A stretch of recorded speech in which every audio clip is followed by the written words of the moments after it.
76వ గణతంత్ర దినోత్సవ వేడుకలను హైదరాబాద్లోని సైదాబాద్ పోలీస్ స్టేషన్లో ఘనంగా నిర్వహించారు. ఇన్స్పెక్టర్ రాఘవేందర్ జాతీయ జెండాను ఎగురవేసి గౌరవ వందనం సమర్పించారు. ఈ సందర్భంగా ఆయన మాట్లాడుతూ ఎందరో మేధావులు త్యాగధనుల కృషి ఫలితంగా 1950 జనవరి 26న అతిపెద్ద రాజ్యాంగం ఏర్పడిందని అన్నారు. భారత రాజ్యాంగం కల్పించిన హక్కుల ద్వారా పౌరులుగా మనకు ఎంతో స్వేచ్ఛ, సమానత్వపు హక్కులు, భావ వ్యక్తీకరణ స్వేచ్ఛ, వ్యక్తిగత స్వేచ్ఛ ఇచ్చిందని వాటిని దుర్వినియోగం చేయకుండా కాపాడాల్సిన బాధ్యత పౌరులుగా మన అందరిపైన ఉందని అన్నారు. ఈ కార్యక్రమంలో డిఐ ఆనంద్, ఎస్ఐలు, సిబ్బంది పాల్గొన్నారు.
నాకన్నీ తెలుసు.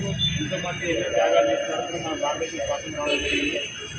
స్వాతంత్రం వచ్చిన తర్వాత మనం 1950sలో రాజ్యాంగం ఏర్పడిస్తున్నంత భారత ఒక రాజ్యాంగం ఏర్పాటు చేసుకొని ఆ భారత రాజ్యాంగం ఆధారంగా మనం ఏ విధంగా పరిపాలన చేసుకోవడం తీసుకుంటున్నా ఒక రాజ్యాంగం పెద్దలు ఏర్పాటు చేయడం జరిగింది.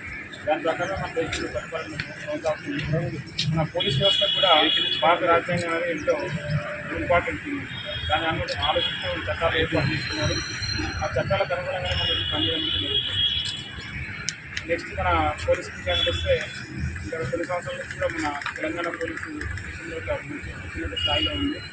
మంచి పేరులో గుర్తింపు నేర్చుకుంది. అందులో మనం చేయడం వల్ల అంటే గ్రౌండ్ లెవెల్లో మనం కష్టం వల్లనే మనకందరూ కూడా మంచి పేరు రావడం జరుగుతుంది. సో అదే పేరు ఇంకా మనం కంటిన్యూ చేయాలని కోరుకుంటున్నా. ఇంకా బెస్ట్ ఎగ్జాంపుల్ ఏంటంటే మన పోలీస్ అనేది కూడా దేనికైనా కూడా ఎదుర్కోవాలి. కష్టానికి సుఖానికి అనేది రావడానికి ఏ రకంగా అంటే మనము ఒక వాటర్ ఉంటుంది. వాటర్ ఎక్కడికి వెళ్ళినా అంటే మనం బాటిల్లో వస్తే బాటిల్ షేప్ వస్తుంది, కుండలో వస్తే కుండ షేప్ వస్తుంది. 4 దోశలో పడుతుంటారు. ఇక్కడ వాటర్ అవసరాన్ని బట్టి కొంత ఏ పాత్రలో ఉంటే ఆ పాత్ర ఎక్కడైతే ఎండిపోతుందో మన పోలీసు కూడా ఆ రకంగా ఎండిపోయి అన్ని పాత్రలు నిర్వహించాల్సిన అవసరం చాలా ఉంది. మనం మెయిన్ ఏంటంటే మనకు డిసిప్లిన్ ఒకటి ఇంపార్టెంట్. డిసిప్లిన్ ద్వారానే మనకు వ్యవస్థని పోలీస్ డిపార్ట్మెంట్ మంచిగా అందుకోసం మనకి ఇక్కడ బేసిక్ ట్రైనింగ్ అనేది జరుగుతూ ఉంటుంది. సో ఆ డిసిప్లిన్ కంటిన్యూ చేసుకుంటూ బ్రిలియంట్గా పనిచేస్తూ మన చట్టాల్లో ఏదైతే పనులు అప్పగించారో చట్ట ప్రకారం పనిచేస్తూ మన వ్యవస్థ ఇంకా మంచిగా తీసుకోవాలని కోరుకుంటున్నాం.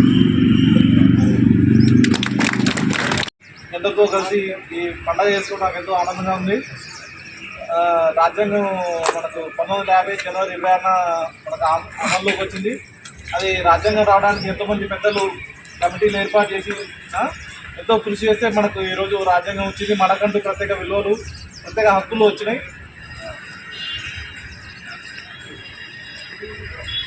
మనందరం కూడా మన పొలిసియన్కి, మన దేశానికి కష్టపడి పనిచేసి కీర్తిని పెంచాలని కోరుకుంటూ